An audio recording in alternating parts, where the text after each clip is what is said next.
ایک اور morning habit جو کہ ہمیں کرنی چاہیے اور جو اپرچونٹی ہے اللہ تعالیٰ کی ذمت میں، اللہ تعالیٰ کی پروٹیکشن میں آنے کی، وہ یہ کہ نماز فجر باجماعت سے پڑھنا۔ رسول اللہ صلی اللہ علیہ وسلم فرمایا کہ من صلی الصبح، کہ جس نے صبح کی فجر کی نماز پڑھی جماعت کے ساتھ، یعنی فہو فی ذمت اللہ، وہ اللہ کی ذمہ ہے، اللہ کی پروٹیکشن میں ہے۔ فلا یطلبنکم اللہ فی ذمتہ بشیء فیدرکہ، اور کہا کہ اللہ تعالیٰ جس چیز کی ضمانت لے لیتے ہیں نا، اس کو جو تنگ کرے یا اس کو جو نقصان پہنچائے تو اللہ تعالیٰ اس کو تلاش کریں گے، یعنی مینز کہ اس کو برباد کر دیں گے۔ فیکبہ فی نار جہنم، اور پھر کو جہنم کی آگ میں ڈال دیں گے۔ جو شخص فجر کی نماز باجماعت پڑھتا ہے وہ اللہ تعالیٰ کی پروٹیکشن میں ہے، اور جو شخص انسان یا شیطانوں میں سے اس کو ڈسٹرب کرنا چاہے یا اس کو تکلیف پہنچانا چاہے تو اللہ تعالیٰ اس کو نہیں چھوڑیں گے، نہ ہی دنیا میں نہ آخرت میں۔ صحیح مسلم کی حدیث ہے 657۔ تو فجر کی نماز کو باجماعت پڑھنا سیکھیں، اور نماز کے پڑھنے کے بعد ایک اور ڈیلی ہیبٹ کہ سینگ سبحان اللہ و بحمدہ 100 ٹائمز مارننگ اینڈ ایوننگ میں۔ جو شخص یہ پڑھ لیتا ہے، حدیث میں آتا ہے کہ قیامت کے دن اس شخص سے بہتر کسی اور کے اعمال نہیں ہوں گے۔ اللہ اکبر، سوائے اس شخص کے جو اس سے بھی زیادہ پڑھ کے آئے گا سبحان اللہ و بحمدہ۔ sometimes we think کہ بس یہ چھوٹے سے اعمال ہے، we belittle these actions، but سبحان اللہ یہ حشر کے دن ہوگا معلوم کہ جیتا کون اور ہارا کون، اور وہ جو یہ عمل کر کے آئے گا۔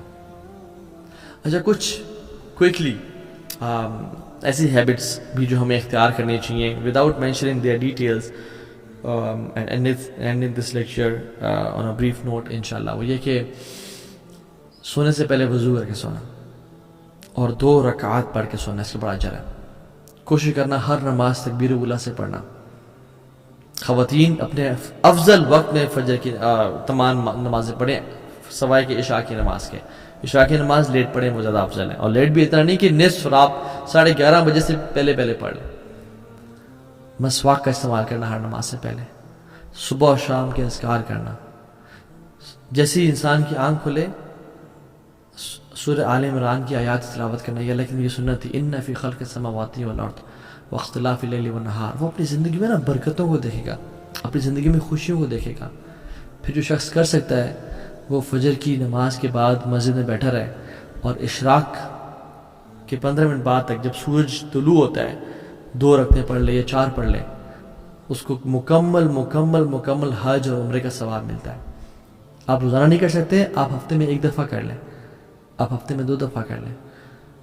12 رکعتیں جو کہ سنن رواتب ہے وہ پڑھنا، جو فجر سے پہلے کی 2 سنتے ہیں، ظہر سے پہلے 4، ظہر کے بعد 2، مغرب کے بعد 2، عشاء کے بعد 2۔ جو یہ پڑھتا ہے اللہ تعالیٰ اس کا جنت پہ محل تیار کرتے ہیں۔ 100 ٹائمز لا الہ الا اللہ وحدہ لا شریک لہ لہ الملک ولہ الحمد یحیی ویمیت وہو علی کل شیء قدیر پڑھنا، اس کے بڑے ریوارڈز ہیں۔ حدیث میں آپ گوگل کر لیں، آپ کو مل جائیں گے۔ islamqa.info ایک ویب سائٹ ہے، اس پہ آپ کو اس ڈیٹیلز مل جائیں گی۔ جو شخص 4 سنتیں ظہر سے پہلے پڑھتا ہے اور 4 ظہر کے بعد پڑھتا ہے، اس کو اللہ تعالیٰ جہنم کی آگ سے آزاد کر دیتے ہیں۔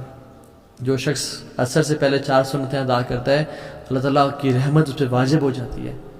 جو شخص عشاء کے بعد 4 سنتیں، ویسے سنتیں یوزلی 2 کر کے ہوتی ہیں، ٹھیک ہے، مثنا 2 کر کے، لیکن جو عشاء کے بعد 4 سنتیں اکٹھی پڑھتا ہے، یعنی 2 کے بعد سلام پھیرے بغیر 4 کے بعد سلام پھیرتا ہے، یعنی 4 اکٹھی پڑھتا ہے، it is as if he has prayed these 4 sunnah in لیلۃ القدر۔ مختلف احادیث کو جمع کیا جائے تو یہ حدیث جو ہے نا اس کی اتھینٹسٹی ہمیں ملتی ہے۔ بہت ساری ضعیف روایت بھی ہیں مگر وہ حسن لغیری کے درجے تک، اور محدثین نے اس کی یہ بیان کیا کہ یہ جائز ہو جاتی ہے۔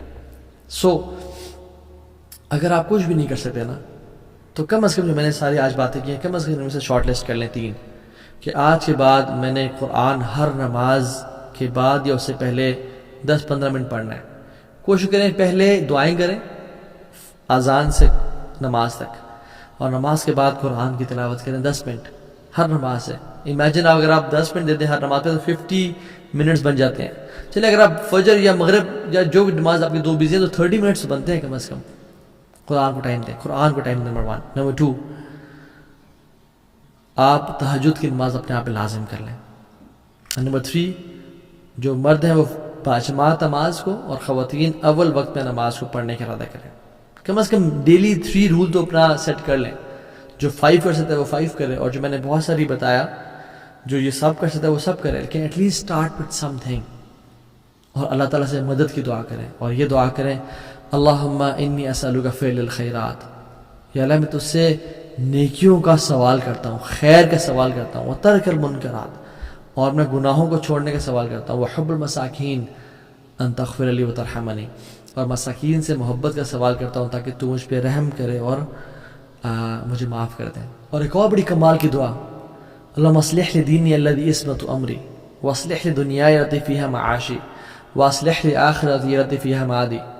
یہ اگلے جو بات ہے نا یہ نوٹس کرنے والی ہے. واجعل الحیات زیادۃ لی فی کل خیر، یا اللہ میری زندگی کو بڑھا دے ہر خیر میں.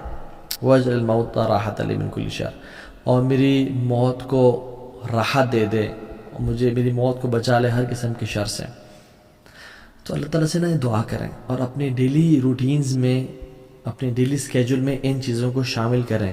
پھر آپ دیکھیں آپ کو جینے کا مزہ آئے گا انشاءاللہ، آپ کی زندگی میں برکت ہوگی انشاءاللہ. اور ہر قسم کی دعا جب اگر ہماری اللہ تعالیٰ سے ہم مانگیں تو ہماری قبول ہونا شروع ہو جائے. کتنے ہی مشائخ، کتنے علماء، کتنے ہی نیک اور صالحین لوگ یہ بیان کرتے ہیں کہ ہم نے جب اذان کے وقت جو دعا مانگی ہماری قبول ہوئی. ہم نے اذان اور اقامت کے بیچ میں جو دعائیں کی ہماری آج تک قبول ہوئی. And we are missing such wonderful golden opportunities, $1 billion opportunities, and wasting them. تو اللہ تعالیٰ ہم سب کو عمل کی توفیق دے. بارک اللہ فیکم.